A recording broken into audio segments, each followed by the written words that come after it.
6 tahun di percupangan ngapain aja? New Talk kali ini akan ngebahas soal itu, Bor ya. Jadi, gua mulai dari tahun 2016 hingga sekarang dan konsisten sampai sekarang masih di percupangan. Mungkin bagi senior-senior untuk usia 6 tahun itu masih seumur jagung ya, tapi untuk gue itu lama dan pencapaian yang sampai saat ini gue raih juga patut gue syukuri gitu. Hari ini gue bakal cerita soal 6 tahun di percupangan ngapain aja sih gitu. Oke, gue akan cerita yang pertama itu dari tahun 2016 dimana gue mulai tertarik mengoleksi ya. Gue awali dari ngoleksiin ikan-ikan yang remeh-temeh dulu ya. Gue sempat waktu itu juga bernostalgia bagaimana dulu gue adu-adu ikan cupang. Kemudian setelah sekian tahun ya berlalu ya kan, dari remaja hingga akhirnya menjelang dewasa pada tahun 2016 itu gue ngelihat perkembangan dunia cupang gila-gilaan ya, warnanya ya kan, bentuknya. Untuk gue itu salah satu hal yang bikin tertarik hingga saat ini. 2016 itulah akhirnya gue mulai ngoleksi, dimulai dari hal-hal yang remeh-temeh, ikan-ikan half moon. Karena dulu jujur gue tertarik banget dengan ikan-ikan yang half moon, mempunyai satu warna ya, artinya solid-solid gitu. Dan gue sempet ngoleksi dari 1 hingga 5, 5 hingga 10, 10 hingga 20, 20, 30, 50. Dan nggak pernah gue rawat sebenarnya. Nggak pernah gue kasih makan dan mati aja gitu. Jadi gue beli sekitar 1 minggu, 2 minggu mati, 1 minggu, 2 minggu sakit. Begitu seterusnya sampai akhirnya karena perjalanannya itu semakin jauh ya kan, kita juga udah spend uang lumayan kan untuk beli ikan. Dan waktu itu juga gue sendiri nggak bisa make money sama sekali dari situ, karena pure murni dulu cuma hobis kolektor aja. Akhirnya ketertarikan untuk ngoleksi kayak gitu jadi berubah seiring waktu, Bor. Jujur aja, tahun 2017 itu mulailah beralih lah. Dari mulainya koleksi, beli mati nggak pernah dirawat, akhirnya ya ini mau nggak mau nih, kalau nggak gini ya gue rugi nih. Akhirnya belajarlah ngerawat, baca-baca, nontonin video kreator-kreator lain gitu kan, sama kumpul-kumpul di grup-grup gitu, grup-grup Facebook gitu kan. Dulu grup-grup itu anggotanya banyak banget, Bor. Nggak kayak sekarang anggotanya itu baru 10.000 aja udah di-banned, ngerti nggak? Nah, dari situ akhirnya memang kalau kita ada kemauan yang keras ya, tekad yang kuat, itu pasti niat kita akan sampai gitu. Dan bener, akhirnya gue bisa ngerawat beneran. Nah, dari situ mulailah ngeliat tuh orang-orang yang mempunyai follower banyak ya kan, mulai ngeliat seller-seller yang jualannya laku keras ya kan, mulai berpikir melihat potensi sisi bisnisnya. Dari situ akhirnya pertengahan tahun 2017 ikut mengembangkan. Akhirnya dari situ bener-bener belajar banyak bagaimana basic gua dulu waktu main batik ya, jualan batik, bisnis batik. Kemudian gue terapin di percupangan dan nggak butuh waktu lama, 2018 akhirnya gue bisa mulai ngejual sendiri tuh ya kan. Dari tahun 2018 gue dulu asumsi nggak terlalu itu labor, nggak terlalu tinggi-tinggi lah ya. Gue bisa keluarin setiap hari 1 ekor aja dengan harga 30.000 gitu kan. Tapi di situ gue bisa dapetin uang dari hal lain gitu, karena basically waktu itu gue masih ada kerjaan gitu loh. Nah, Dari situ gue nggak terlalu tinggi-tinggi, ya udah gue per hari ya 30.000 lah kali 7 berarti sekitar 210.000, lumayan lah buat beli-beli rokok gratis gitu kan 2018. Tapi karena mungkin waktu itu hokinya juga gitu loh, dari hal yang nggak terlalu berekspektasi tinggi itu justru dikasih rejeki yang luar biasa dari situ. Gue nggak pernah menyangka sih kalau akhirnya sampai di titik ini gitu loh. Pada akhirnya ya apa ya namanya, apa ya, kalau kata orang bijak itu kan rezeki itu tidak tertukar dan sudah tertakar gitu kan. Jadi mungkin itu tepat banget sih waktu itu. Tapi 2019 akhirnya gue bener-bener memutuskan untuk meninggalkan semuanya, Bor. 2019 itu gue lepas semuanya, dari batik semualah, semua bisnis-bisnis kecil-kecilan itu gue lepas semuanya. Gue bener-bener fokus di dunia percupangan awal tahun 2019. Nah dari tahun 2019 itu, dari niat yang udah gue diskusikan bareng istri, kan waktu itu gue udah punya istri, anak pertama udah mau lahir kan, jadi bener-bener harus matang banget kalkulasinya. Dari situ akhirnya atas mungkin dukungan dan doa istri juga, 2019 bener-bener setelah anak gue lahir itu bener-bener wah gila-gilaan sih. Partai-partai itu ya dari setiap orang itu nggak pernah habis. Dan gue ingat banget waktu tahun 2019 itu lelang itu nggak pernah mati, setiap hari gue bisa dapat minimal waktu itu 250.000 per hari. Bayangin kita nyari duit 250.000 itu dari mana Pak? Ya ngerti nggak? Jadi untuk gue itu bener-bener gila banget. Akhirnya pada tahun 2019 waktu pilpres ya kan, pilpres itu waktu itu bulan apa ya, bulan Juli kalau nggak salah, waktu musim Bennett pertama kali, baik di Instagram kemudian di Facebook, akhirnya gue memutuskan untuk gimana nih caranya ikan gue biar tetap bisa keluar gitu.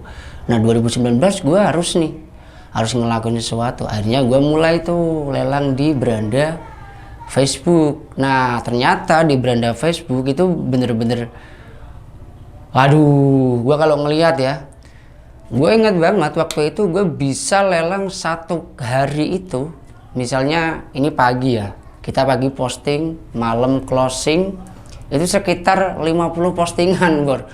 Jadi dalam kurun waktu 1 tahun itu kalau gue hapus setiap postingan itu mungkin bisa error, mungkin Facebooknya ya, Facebook akunnya itu bisa error karena saking banyaknya dalam kurun waktu hampir setengah tahun lah ya, sampai akhir tahun. Nah di tahun 2019 juga gue awali tuh untuk jualan di Instagram, karena waktu itu gue sempat ngelihat salah satu seller Instagram yang gue bisa bilang jadi motivasi saat itu. Bayangin dia bisa live lelang tiap malam, dari mulai jam 9 malam sampai jam 5 pagi, gila nggak tuh? Ya kan? Udah punya mobil 3, punya rumah 2 dan lain-lain ya kan? Tapi nggak tahu sekarang kabarnya gimana tuh. Namanya siapa, Galaksi apa gitu, gue lupa sih. Nah, gue sempet tuh waktu itu mikir gimana jadinya ya kalau gue bisa gitu kan, bisa lelang tiap malam di Instagram gitu, kayaknya asik juga gitu loh. Akhirnya dari Facebook beralih ke Instagram, mulailah gue bangun tuh branding di Instagram. Nah, gue amati beberapa kebiasaan seller-seller yang dianggap waktu itu mempunyai follower yang banyak lah ya, kontennya ya kan, terus cara dia postingnya, captionnya dan lain-lain itu gue pelajarin betul. Nah akhirnya di tahun 2019 itu gue benar-benar bisa mencapai 10.000 follower pertama. Itu di tahun 2019, Bor. Nah, waktu mempunyai follower 10.000 itu emang enak banget sih jual ikan. Bikin story nggak sampai 1 kali 24 jam udah laku. Bikin story aja sedikit, paling bikin story soliter doang lewat gitu, Bang punya dana sekian, pengen ikan ini dapat kayak gimana gitu. Dan itu enak banget memang. Nah, masuklah di tahun 2020 itu, Bor. Di tahun 2020 gue nggak nyangka banget sih kalau misalnya ternyata COVID itu justru membawa dampak positif bagi dunia percopangan. Disclaimer ya, ini gue nggak tertawa di atas penderitaan orang lain, enggak. Tapi ini gue nyeritain ngapain aja gue gitu. Sampai akhirnya sampai COVID ini, Bor. Jadi ini tidak bicara tentang orang yang berduka, terdampak dan lain-lain, kehilangan pekerjaan dan lain-lain, tapi ini gue bicara soal dunia percopangan. Nah di tahun 2020 itu juga gue sempet waktu itu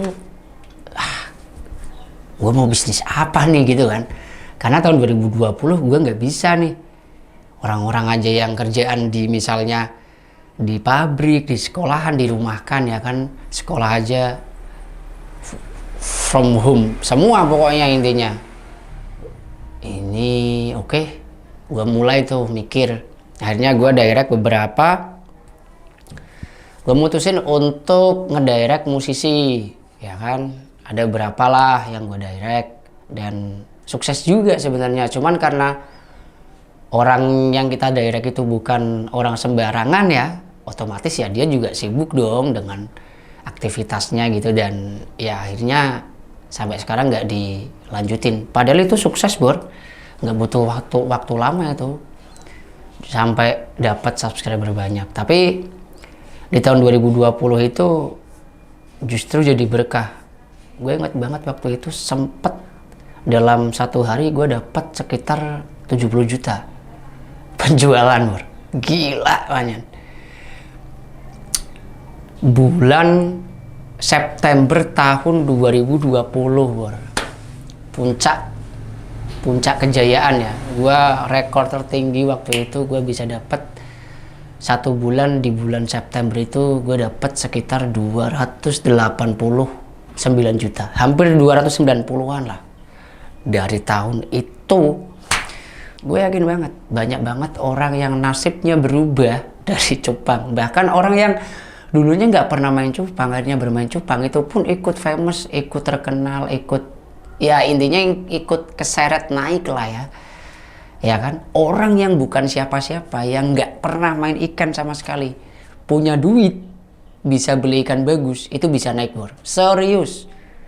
Nah di tahun 2020 itu jadi titik balik lah buat semuanya. Mungkin teman-teman pernah denger yang dulu ya, tentang podcast yang dulu, bahwa gue akhirnya harus bangkrut dan lain-lain. Di tahun 2018 itu dinyatakan bangkrut, akhirnya gue ninggal utang dan lain-lain, semuanya bisa balik semua. Jadi kita comeback, Bor ya. Dan di tahun 2021 ngebuka lembaran baru ya kan, akhirnya gue bisa beli beberapa walaupun nggak banyak ya, bangun farm 2, terus beli tanah yang nilainya nggak murah juga ya, bisa beli mobil, bisa ya untuk kebutuhan yang saat itu gue butuhkan, itu semuanya bisa gue dapetin. Meskipun ya mungkin bagi sebagian orang itu remeh-temeh ya, tapi untuk gue yang sekelas ekonomi menengah ke bawah kayak gue ya, itu sangat berarti gitu. Nah di tahun 2021 juga menjadi hal yang patut kita syukuri, dan di akhir tahun 2021 juga jadi bahan evaluasi, Bor. Ini jujur ya, karena ya saya rasa teman-teman semua tahu bahwa akhir tahun 2021 itu jadi titik, bahkan mungkin kalau dibilang terendah, bukan lagi terendah ya, tapi itu udah ngusek-ngusek. Tapi jujur itu akhir tahun gue sampai sempet mikir apa berhenti aja gitu ya. Tapi akhirnya dari situ gue sempet kan kemarin nih healing berkali-kali, setengah tahun gitu kan, sampai awal 2022 bulan Februari. Dari bulan Oktober sampai Februari, hampir setengah tahun, Bor. Gue nggak mau jualan, gue cuman habisin duit buat healing ke gunung ya kan, keluar kota, datangin event dan lain-lain. Jadi habisin duit dari 170 juta sampai habis, sisa 3 juta waktu itu. Akhirnya gue mulai lagi bulan Februari dan sampai akhirnya bulan sekarang ngumpulin duit lagi. Ya dapatlah, nominalnya lumayan. Tapi ya semoga setiap masalah datang bareng solusinya Bor ya. Karena udah dijamin juga sama Tuhan sebenarnya ya kan. Fa inna ma'al usri yusra, inna ma'al usri yusra. Semoga ayat itu turun dan saat ini bener-bener terjadi pada gue Bor. Jadi itu sih mungkin. Sedih banget. Mungkin teman-teman akhir-akhir ini pasti, Mas Bor kok nggak pernah live ya. Karena otak gue pusing banget anjir. Pokoknya doain aja Bor lah, semoga, gue sebetulnya saat ini punya problem yang sangat besar banget, tapi nggak mungkin gue speak up. Semoga bisa selesai sebelum gue angkat ke ranah publik ya. Doain aja semoga semua masalah gue selesai dan gue bisa fokus kembali, gitu aja sih. Thank you teman-teman semuanya, dari gue cukup sekian ya. See you next video, gue lihat scan, no Jack Pita Genetik, see ya, bye bye.